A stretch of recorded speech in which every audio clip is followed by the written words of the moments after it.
सुनेत्रा पवारांचा अंदाज खरा, पटेल तटकरेंनीच गेम केला. निवडणूक आयोगाला दुसरं पत्र, पटेलांनी पक्षाच्या संविधानात केलेले बदल रद्द करण्याची मागणी. राष्ट्रीय अध्यक्षाचे अधिकार पटेल वापरणार, वेळेत सुनेत्रा पवारांना माहिती मिळाली. वातावरण फिरलंय, फडणवीसांना मेसेज मिळालाय. पवार गट दादा गट सत्तेत येतोय, नाहीतर आमदार फुटणार. नेमकं घडलंय काय?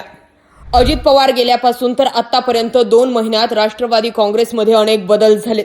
वरवर उपमुख्यमंत्री म्हणून सुनेत्रा पवारांनी घेतलेला शपथविधी दिसला. सुनेत्रा पवारांनी देवगिरीवरती आमदारांच्या घेतलेल्या बैठका दिसल्या. सुनेत्रा पवारांकडे मंत्रिपद दिली गेली हेही दिसलं आणि सुनेत्रा पवारांचे दौरेही दिसले. मात्र जे दिसलं नाही तेच आता सुनेत्रा पवारांनी सगळ्यांसमोर आणलंय. 28 जानेवारी नंतर सुनील तटकरे आणि प्रफुल्ल पटेल यांनी निवडणूक आयोगासोबत काही पत्रव्यवहार केले. राष्ट्रवादी काँग्रेस पक्षाच्या संविधानात काही बदल केले आणि याची माहिती रोहित पवारांनी आधी आरोपांमधून केली आणि आता सुनेत्रा पवारांनी प्रॅक्टिकल केली. या अगोदरच म्हणजे जवळपास 4 ते 5 दिवस अगोदर सुनेत्रा पवारांनी निवडणूक आयोगाला पत्र लिहिलं. पत्रामध्ये 28 जानेवारी नंतर केले गेलेले सगळे पत्रव्यवहार रद्द करावे आणि इथून पुढचे राष्ट्रीय अध्यक्ष म्हणून फक्त माझाच पत्रव्यवहार गृहीत धरावा किंवा वैध धरावा अशा स्वरूपाचं पत्र सुनेत्रा पवारांनी निवडणूक आयोगाला दिलं. आज सकाळी बातमी फुटली की सुनेत्रा पवारांनी आणखी एक निवडणूक आयोगाला पत्र दिलंय. प्रफुल्ल पटेल आणि सुनील तटकरे यांनी पक्षाच्या संविधानात केलेले बदल गृहीत धरू नये. 28 जानेवारी पूर्वी राष्ट्रवादी काँग्रेस पक्षाचं संविधान जसं होतं जशास तसंच राहावं अशा स्वरूपाची मागणी सुनेत्रा पवारांनी केली. आता या पत्रांचा आणि रोहित पवारांच्या केलेल्या आरोपांचा संबंध जुळतोय. याआधीच रोहित पवार यांनी सांगितलं की दाखवलं असं गेलं की अजित पवारांच्या पक्षावरती सुप्रिया सुळे आणि इकडे शरद पवार ताबा मिळवणार होते. मात्र खरा गणिमी कावा तो हाच होता की प्रफुल्ल पटेल हे राष्ट्रीय अध्यक्षांऐवजी राष्ट्रीय कार्याध्यक्ष म्हणून सर्व अधिकार मी वापरणार किंवा माझ्याकडे असावेत अशा पद्धतीचा पत्रव्यवहार निवडणूक आयोगाकडे करत होते अशी माहिती रोहित पवारांनी फोडली. आणि त्यानंतर सुनेत्रा पवार 2 महिन्यांनंतर सावध झाल्या. या मधल्या काळामध्ये बऱ्याचशा घडामोडी घडल्या. रुपाली चाकणकरांचा राजीनामा पडला. नरहरी झिरवळांचा अश्लील किंवा आक्षेपार्ह व्हिडिओ व्हायरल झाला आणि त्यानंतर अजित पवारांचे अनेक झेडपीचे सदस्य फुटले. 2-3 जणांचे तर राजीनामेही पडले, ज्यांचे की वेगवेगळ्या पदांवरती नियुक्ती केली गेली होती.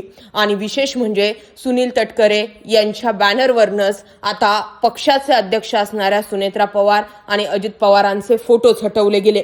या सगळ्या गोष्टींचे डॉट जोडल्यानंतर सुनेत्रा पवारांना फक्त कठपुतली म्हणून वापरायचं आणि बाकी सगळे अधिकार आपण वापरणार अशाच पद्धतीचे मनसुबे हे प्रफुल्ल पटेल आणि सुनील तटकरे यांचे होते असा मेसेज आता पोहोचवला जातोय.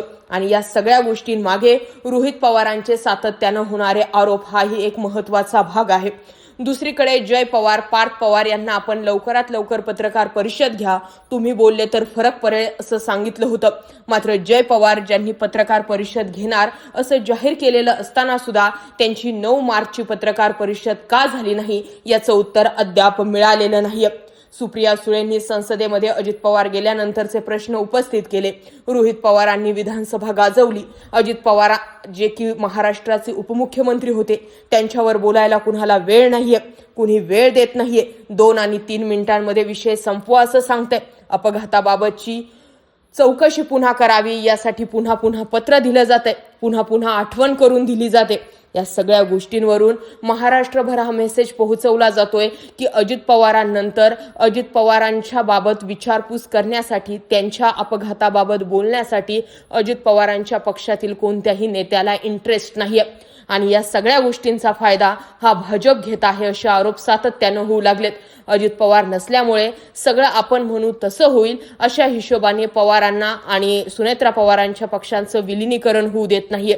आता या सगळ्या घडामोडींमध्ये शरद पवार आणि सुनेत्रा पवार हे जर विलिनीकरणाच्या मुद्द्यावर एक आले तर याचा अर्थ सुनेत्रा पवार पक्षातून सत्तेतून बाहेर पडतील असा नाही, तर शरद पवारांची सत्तेत एंट्री होईल. आणि आता यासाठी कुठल्याही गोष्टीचा मध्ये अडथळा नसेल, कारण शरद पवारांनी जी बिनविरोध राज्यसभा काढलेली आहे ती बिनविरोध राज्यसभा फक्त महाविकास आघाडीच्या पाठिंब्यावर काढलेली नाहीये, तर भाजपच्याही पाठिंब्यावर काढली आहे. दिल्लीतून शरद पवारांनी सूत्र हलवले आणि त्यानंतर शरद पवारांची विधानसभा ही बिनविरोध निघाली आहे. त्यामुळे या सगळ्या घडामोडींचे जर डॉट जोडायचे जर सध्या ठरले तर नरहरी झिरवळ जे की विलिनीकरणाच्या बाजूने बोलत होते त्यांचा पत्ता कट करणं किंवा त्यांचा राजीनामा घेणं हे फडणवीसांच्या हातात होतं.